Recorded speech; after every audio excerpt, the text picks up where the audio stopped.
Godzilla! Get out! Hey everyone, we are Samurai Reviews. This review video is brought to you by KazuyaKam Productions. Today we are going to review Godzilla, King of the Monsters. If this is your first time watching our review videos, we like to start things off with a non-spoiler, following a spoiler, and then my favorite part is our reaction to some IMDB reviews on this movie we will be reviewing. So let's get started. Perfect.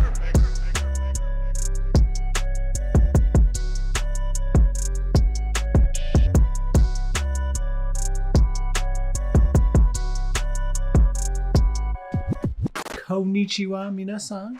My name is Josh, the producer of this channel, and these are your other hosts. We have Brett and Jonathan.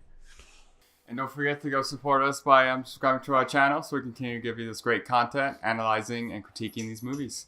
We would like to make it so that we have more opportunity and interaction with our fans. So go ahead and hit that like button, subscribe to our channel, of course, and definitely share this video with all your friends to help us to, kind of do more fan interaction type stuff. Start off with our score. So I'll start off. This movie is a 3.5 for me. I gave it about a 4.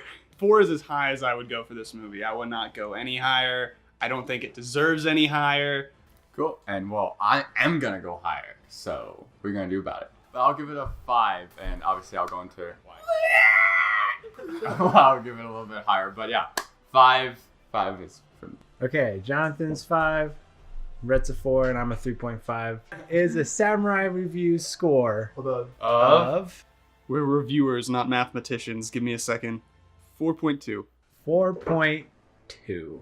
What I have here in my notes for why my reason for 3.5 is that it's just an unnecessary acting and story with terrible writing, not even following our main character, Godzilla. It was a solid 30 minutes of screen time in a 2 hour and 10 minute video. And that's why it's a 3.5. I have a few things here about why I did a 4. It was constant moments of wasted talent in this movie were insane. They had an excellent cast, but the decisions that they did with their characters ruined all that excellent cast bonus points they would have gotten. So you have Charles Dance, you have Bradley Whitford, Watanabe playing Dr. Serizawa, just turn them all into these stupid side characters. Dr. Serizawa should have been the main character of this movie. Basically just played sidekick to Mark Russell, the character played by Kyle Chandler in this movie, and then kind of wasted Millie Bobby Brown's talent too. It was constant wasted talent across the board for me. So there was also way too many comic relief characters. Mm-hmm. That was I felt like everyone that wasn't Serizawa and Mark mm-hmm. were comic relief, and it was just one-line zingers from everybody. Then you had just what you said, just crappy kind of dialogue. It's just unnecessary with the actors, the acting, and the story. When there was Godzilla, that was the actual good part. That was it. That was the stuff. And while there are definitely some cliche moments with Godzilla still, but it was still for the most part really fun to watch Godzilla fight these other monsters. That was the best part of this movie, and it could have been above a 5 if they had focused more on that, or I guess focused less on these cheap kind of dialogue, chatty remarks that they had. It was a lot of side stories I didn't care about. I don't think anyone cared about. Even in all the 10 reviews, which we'll get to later, all the 10s that we were watching, none of them were I love the story around Godzilla. It was just Godzilla's awesome, and it's their reasoning for 10. But the thing is, that's exactly my point. Is there's nothing else to be happy about in this just movie. 30 minutes of Godzilla in a 2 hour and 10 minute movies. Even if those parts were 10s, which they still aren't, everything else in the movie was just cheap and below average. Let's go with yours. Why'd you rank it as high as a A 5. As a 5. So I guess I'll continue with the story just real quick. So the story, it's very simple, and that's kind of good and kind of bad. So the characters in it, the human characters and everything, their story, as they said, is trash. I didn't really care about those at all. For me, I really enjoyed the monsters, the Titans kind of story, and their, I guess you would call it mythology. The visuals were amazing for the most part. There may have been a couple scenes where the CGI wasn't the best, but for the most part, I really enjoyed it. I thought the monsters looked really cool. The acting, not great. I think it was, again, mostly the writing. The fights between the monsters is definitely what you want to go see this movie for. Again, tied in with the visuals and the story behind the monsters and, you know, their mythology and everything. The lore, yeah, is what, like, that's what gave it a 5 for me. Definitely a lot better than the first Godzilla, the 2014 version of it. You definitely get to see a lot more monster fights in this. So, one other thing that really stood out in this film is the sound effects and just like the soundtrack in it. I really like the music that kind of just flowed through the story, and the sound effects with like the monsters, like, you know, noises and that kind of stuff. It was actually pretty cool. I wish they could have just taken, not even casted as much as like the acting that they had in it, and just used all of that money that they used to pay them to put it more into the CGI of like, or buy better writers. Like just put it more into just put it more into the CGI so we can see Godzilla. Now we'll go into the spoiler part of it. So, spoiler warning, guys. If you haven't seen Godzilla, just cut it off, go watch it, come back, and then we'll get into the spoiler part of it. I mean, if you don't really care and just want to like know what happens, which is the spoiler part of it, probably better. This is probably going to be more entertaining. Then, you know, just stick around. But yeah, for right now, we're getting into spoilers. So spoiler warning, guys. So let's dive right into it. So it starts off focusing on this family. The family played with Kyle Chandler, Millie Bobby, and I don't know the actress's name, but there's a family. 2 parents are divorced. Kids kind of back and forth between the 2 parents. And that's the kind of story that kind of mainly stick with throughout the movie. And it's just not... I wish they did. No one cared. I wish they really did. I've never seen a review that was like, that family storyline though, wow. No one cared. And it was dumb. especially in like a Godzilla movie. People who go to see Godzilla don't necessarily want to see this like drama between this family. I don't know. It's not the movie for it. It really isn't. You just don't need it. And it filled up a good bit of movie time, which could have been put into Godzilla or Watanabe, Dr. Serizawa, like that. Who is the best character? Absolute. This Best of movie the worst. should have absolutely starred Dr. Serizawa, and he has a very minimal part in this movie.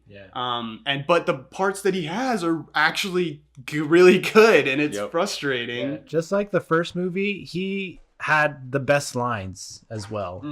Out of all the other actors or actresses that were in that movie, Ken Watanabe delivers his lines, and it's the best lines that, you know, compared to all the other characters within that story. And he has the best connection to Godzilla, the most interesting connection that I want to explore and want to, like, you know, see that story unfold. And you do get that, but it could have been. It's not as fulfilling. It's pieces of what I want. In the end, it's not as fulfilling in the end that we would have loved to definitely like seen or even explored or touched on. Yeah, so that's kind of where the focus of this movie starts off with. Then you kind of get introduced to Mothra really early on, which is nice, and that's a really like pretty scene. They did a good job with the visuals in that.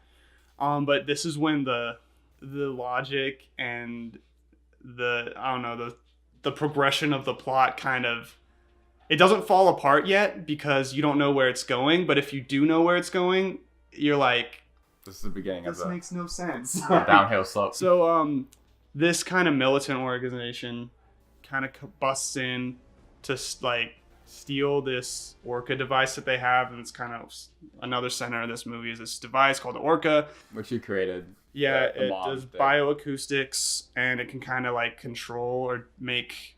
It gives off an alpha wave, and it makes the monsters docile, which alpha waves aren't real. There's no such thing as alphas.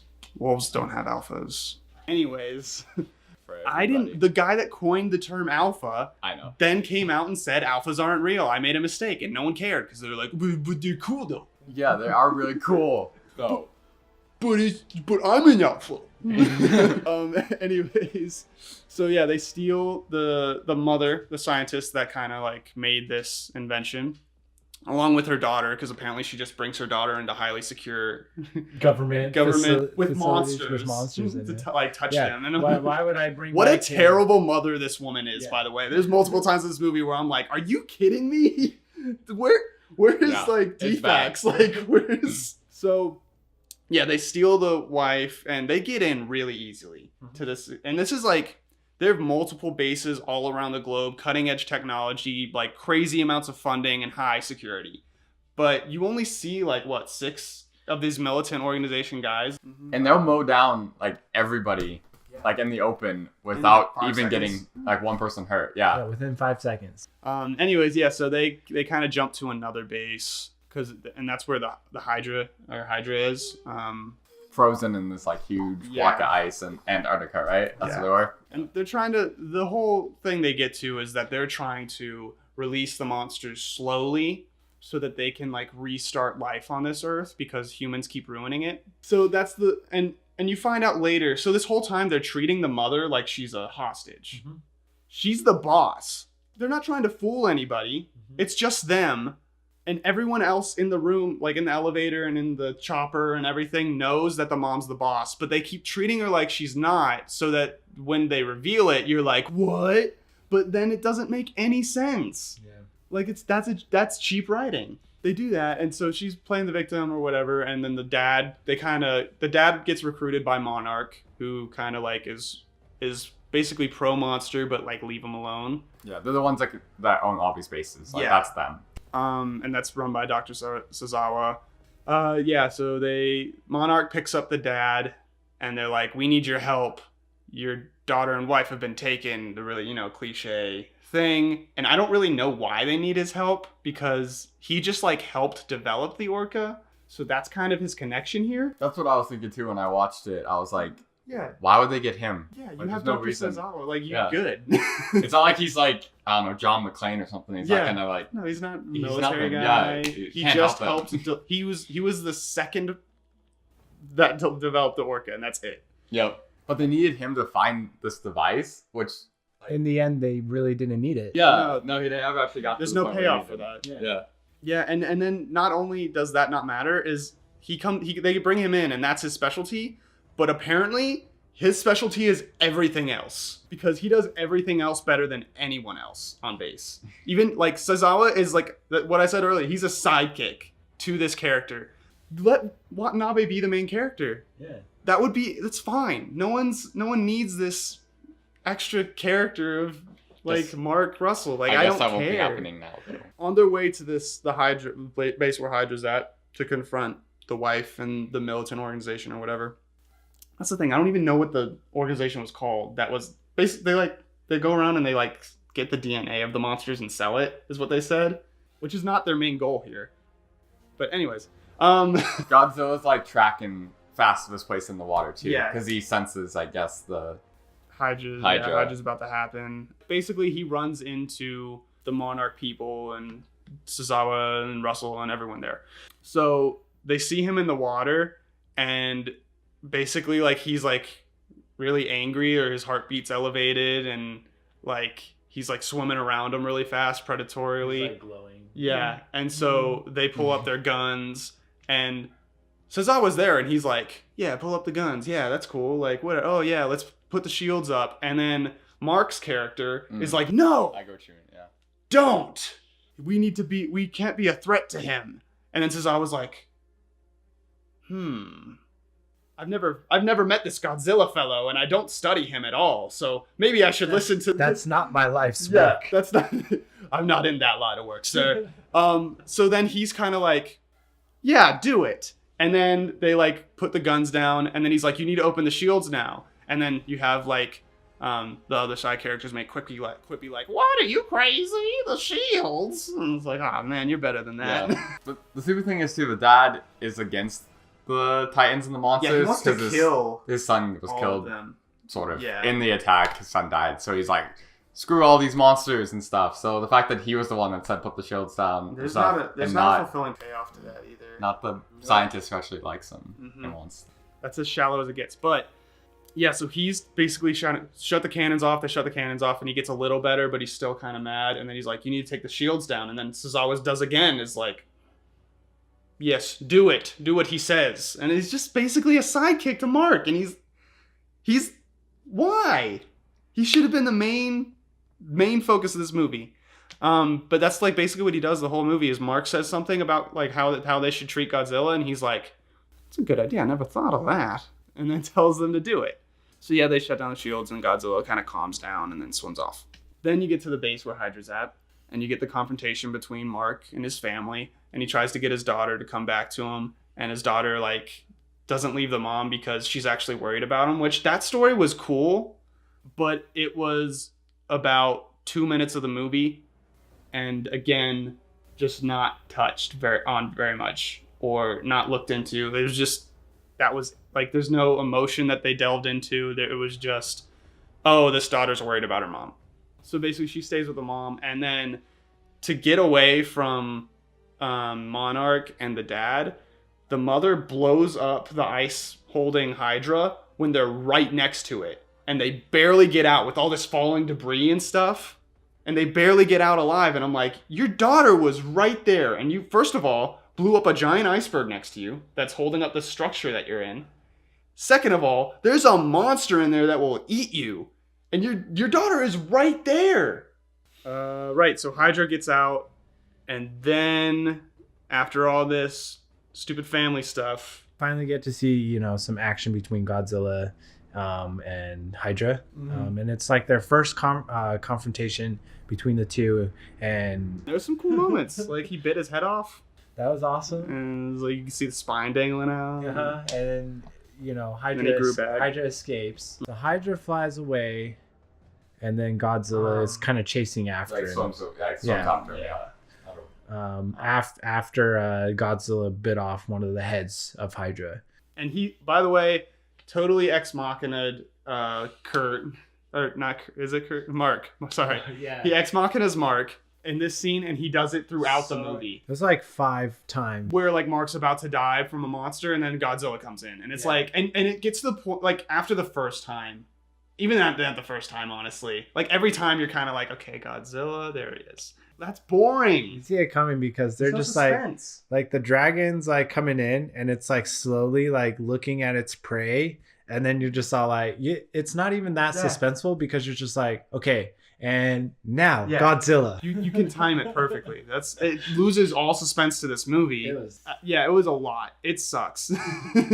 Let's see. So yeah, they kind of follow Hydra because they realize Hydra's going to the next base that this organization and the mother is going to they're going to release the demon of fire or whatever, which they traveled like across the world within like seconds because this was in Antarctica, and then they had to released a monster right after in like the Gulf of Mexico. I don't know if you've ever flown a plane before, but like traveling from LA to Japan is like 12 hours.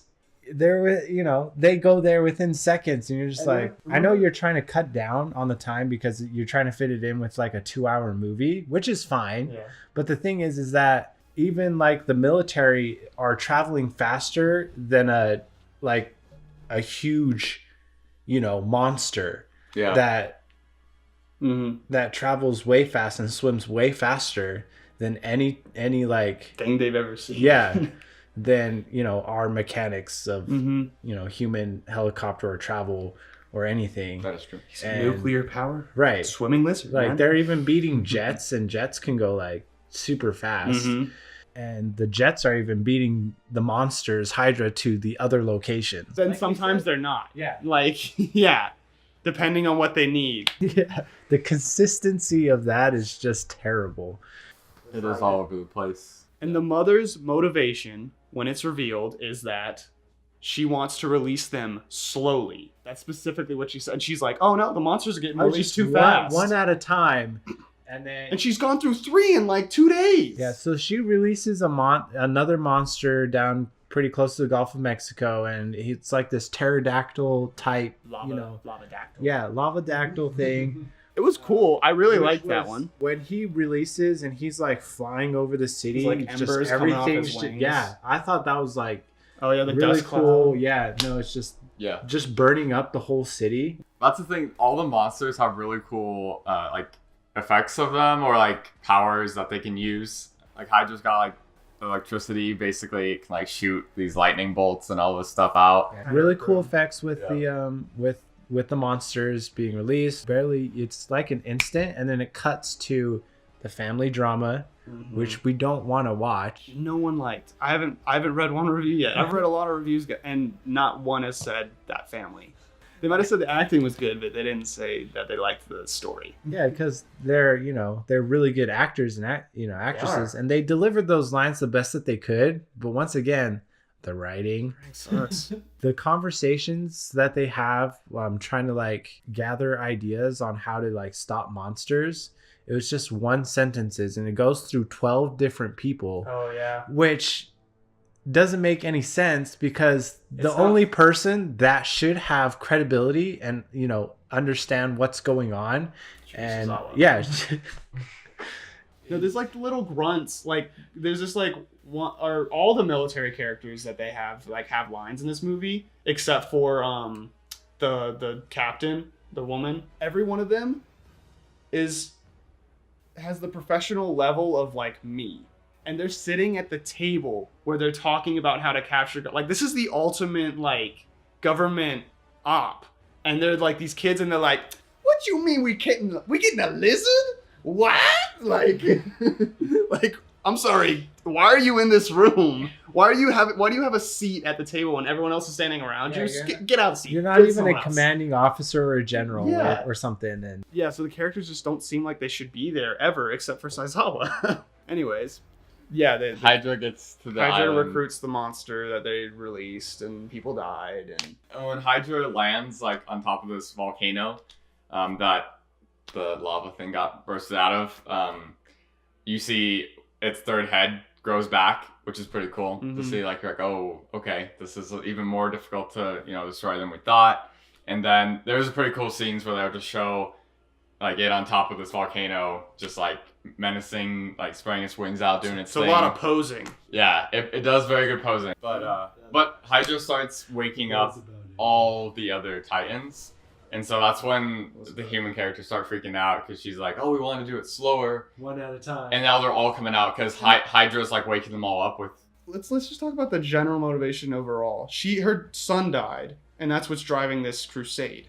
She wants to make sure that her son can't die from these monsters again, or that can't happen again, by releasing these monsters and killing millions of people. It just doesn't make sense why she, like, that motivation is a good one if it fits the character. It doesn't. And that's why Charles Dance probably should have been the head for that. Yeah. He should have been leading that. Instead, Charles Dance is relegated to another sidekick. He's the Dr. Saizawa of the bad guys. Like, just the motivation of her doesn't make sense. The motivation of pretty much everyone in this movie just is combobulated. It doesn't flow. It doesn't. So all I remember is after all this, the Godzilla and him fight again. Eventually, Hydra, and then the military wants to send a nuke out to get him. Yeah. Oh no, it's not a nuke. It's this this oxygen bomb. And Godzilla's about to kill Hydra. I don't get the oxygen bomb. Cool idea. But it hits the ocean, right? It goes into the ocean and blows them out. It's supposed to kill all life. It didn't make sense to me. So this is the part where they're like, they hit the bomb and stuff, and then Hydra's still alive. Yeah, Hydra gets like unaffected by it. I think they explained that because Hydra's supposed to be like this alien life form. That's true. That's not like human or monster or anything. That's a good point. So I think that's what they're going with it. She doesn't need oxygen. But yeah, it is a little weird.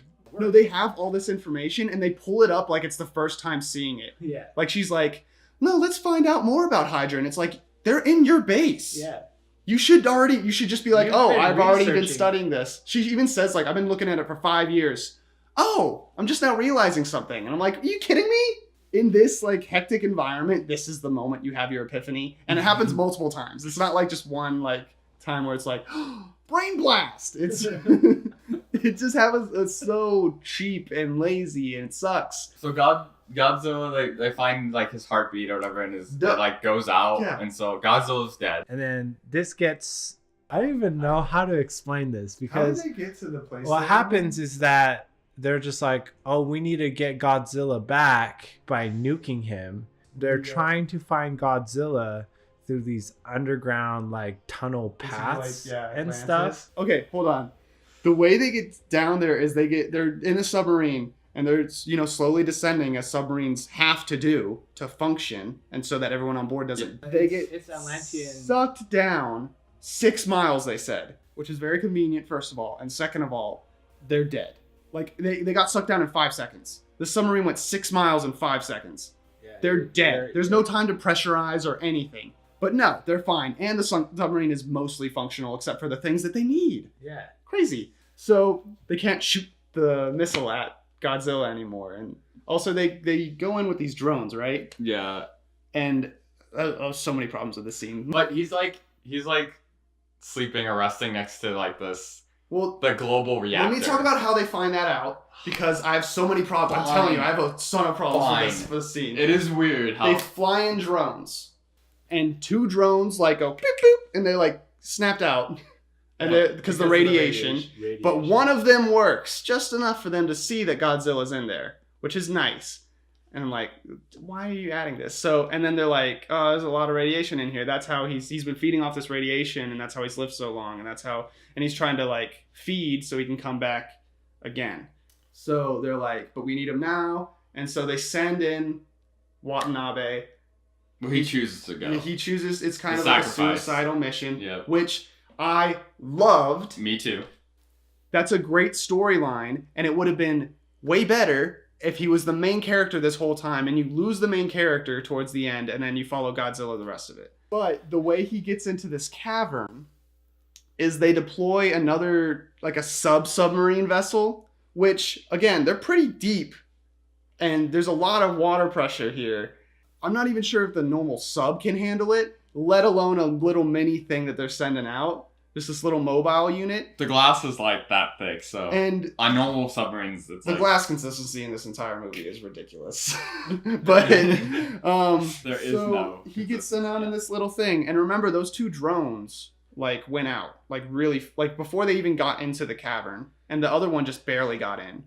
So this machine, luckily, is like that one drone that got through. And it doesn't have, it kind of glitches on the screen, but there's no real problems. And during this whole time, they said, like, your vision's going to go blurry, your motor functions are going to fail. Still no problems. Yeah, he's in a suit, too, so he's in, like, this pressurized You never suit. saw any motor function fails from him. Like, he just kind of, like, walks up, puts the timer on the bomb, touches Godzilla, and then blows up. And, like, that was a great scene. Terrible execution.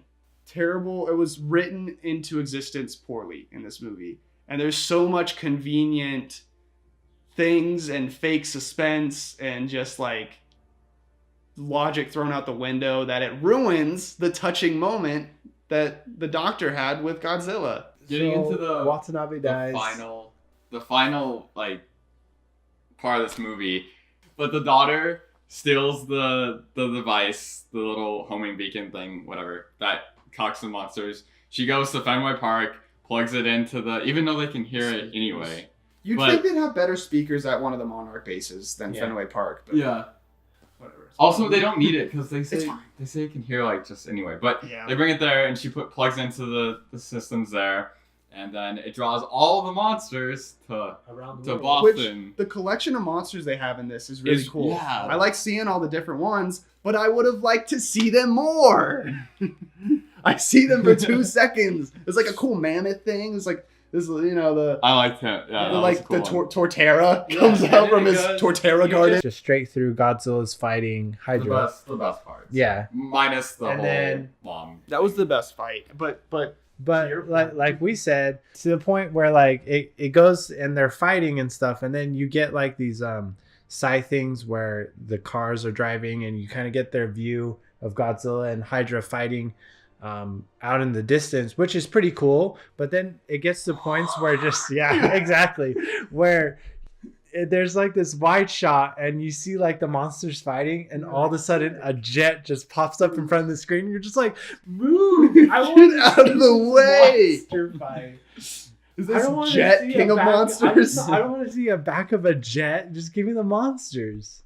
So while Godzilla's fighting, I think it's super cool, but Godzilla's like, he's all pumped up from all this nuclear stuff, and so he's gonna go nuclear in like 12 minutes.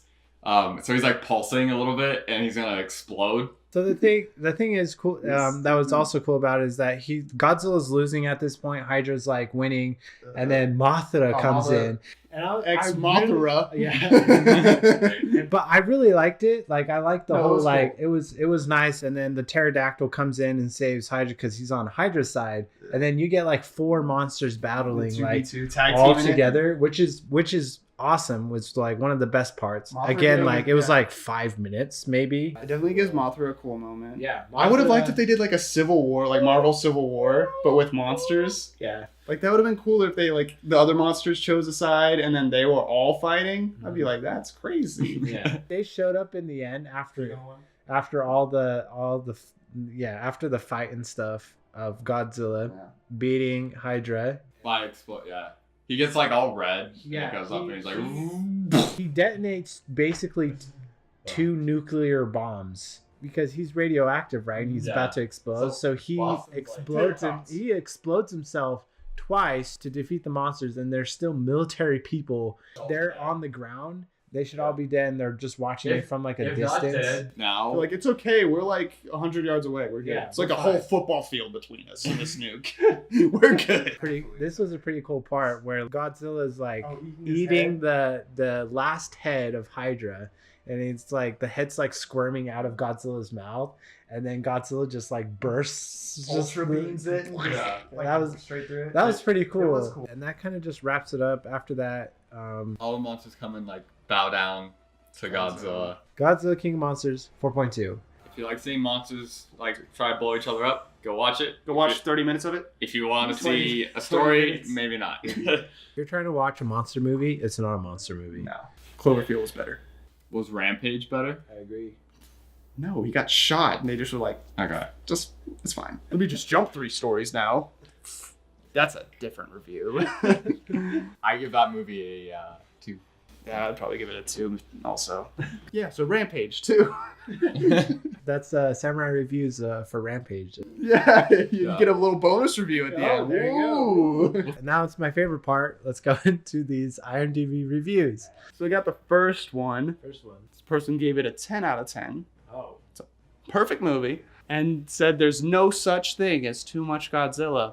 This movie, unfortunately, had too little Godzilla. Yeah. So that, like, while that is a good point, didn't happen. Maybe they only watched like a quarter of it and they only saw the Godzilla parts and they're like, oh my god, he's like in all of this movie. They have like narcolepsy and they're just like during the family parts. They're like, oh, Godzilla, sweet. Yeah. Okay, so this is the uninteresting part. I'm gonna go use the bathroom. Yeah, you can make this movie all Godzilla. You just gotta like choose like selective watch. Excellent use of Godzilla, and the bathrooms were so clean. Also says the entire movie is like a painting and really captures the beauty and mystery that was loved about the old Godzillas. Again, I agree. It was like a painting at times because the movie stood still, no flow. Just absolutely just like, I might as well just looked at a picture of Godzilla. That would have been more entertaining. Just next review. I do agree with the first line on this one where it says, where Godzilla 2014 failed, this movie succeeds. Oh, I thought you were going to say the perfect summer blockbuster, and I was like, hell no. First Godzilla might have gotten 10 minutes worth of so it doubled it. It set the bar wherever gravity left it. So it surpassed it. It did. More Monster Brawls and actions, yes, of course. This is true. Not enough, though. Yeah. Not enough. Definitely not a 10. Okay, so they rated a 10, and then they say the human characters do fall flat at some points with cheesy jokes. That's not a 10. That's not a 10. That's not a 10. If there's any flaw, it shouldn't be a 10. You can let some things slide, but if you're saying like the human characters, you didn't say some. You said all the human characters fall flat. That's why How is that I a give it 10? a 5. Oh, and then he continues to say, not all the fights are obscured by the rain. So you're saying some of the fights were obscured by rain, and you're saying some of the characters were flat. 10. This guy, again, another 10 out of 10, says, do your canon research, and do not listen to the critics. Now listen to me, a critic. So he kind of points out that, like, going into this movie solo, like, without seeing anything else, is like going into the Avengers Endgame without seeing anything else. Which, yeah, I agree. You definitely have to have those previous movies to really understand the connection Definitely of a different the scale. monsters with the world. And he says, like, do your research before going to see the film, and you'll understand the reason of these monsters and the significance of them. Which, like, yes, and that was the best part of the movie. Unfortunately, again, it was like a quarter of the movie. Yeah. And the rest of it was trash and had no cultural significance, no, like, you know, so like socio, like economic or environmental things into it. It was just like, oh, this family, they're struggling. They also said, like, yeah, so they can't all be MCU actors. And they had good actors. They had great actors. And then you're also kind of implying that they weren't great actors, so why is it a 10? You can't, like, keep giving it 10s just because you want to change the rating. This is exactly the kind of reviews that IMDb is famous for. And this is why we do these reviews, to point out the flaw. Just rate it what you want to rate it. Don't see the rating and be like, I want to make it higher. Like, I don't agree with that. Or I want to make it lower because everybody else likes it. Yeah. You're not going to change anything. There's thousands of reviews. You're going to do minimal damage here. I thought we'd go into their account because this is not the only thing they've rated a 10. Let's find out what more Bonanista has rated. First thing that kind of strikes me is I think they like Star Trek Discovery. Star Trek Discovery, 10. Star Trek Discovery, 10. Star Trek Discovery, 10. Star Trek Discovery, 10. Star Trek Discovery, 10. Star Trek Discovery, 10. Star Trek Discovery, 10. Star Trek Discovery, 10. Star Trek Discovery, 10. Star Trek Discovery, 10. Star Trek Discovery, 10. Star Trek Discovery, 10. It's still going. Oh, no, wait. Oh. There's a new one. Krypton, 10. Krypton, 10. Krypton, 10. Krypton, 10. Krypton, 10. It's so much. Oh my god. Everything is a 10. There's a little bias in his reviews, and it's clear. So Spider-Man Homecoming got an 8. Hold on. Hodor. What the you gonna rate Spider-Man Homecoming a great coming-of-age superhero story with great acting from Tom Holland, Zendaya being Zendaya, an excellent addition character of Ned, who is the perfect comedic relief, as well as providing emotional support to Peter. Then you have the excellent performance of RDJ, one of the greatest Marvel villains of all time, Michael Keaton playing Vulture, who made a subpar villain in the comics, a really terrifying one in the screen, and then you're gonna compare it equally to Wolverine Origins? Origins single-handedly destroyed one of the most beloved characters in the MCU. They made the Merc with a mouth, not have a mouth. And then he had a freaking sword hand spun around, and he had the teleportation without the belt. Get the f*** out of here. And that's our review for Godzilla. Perfect.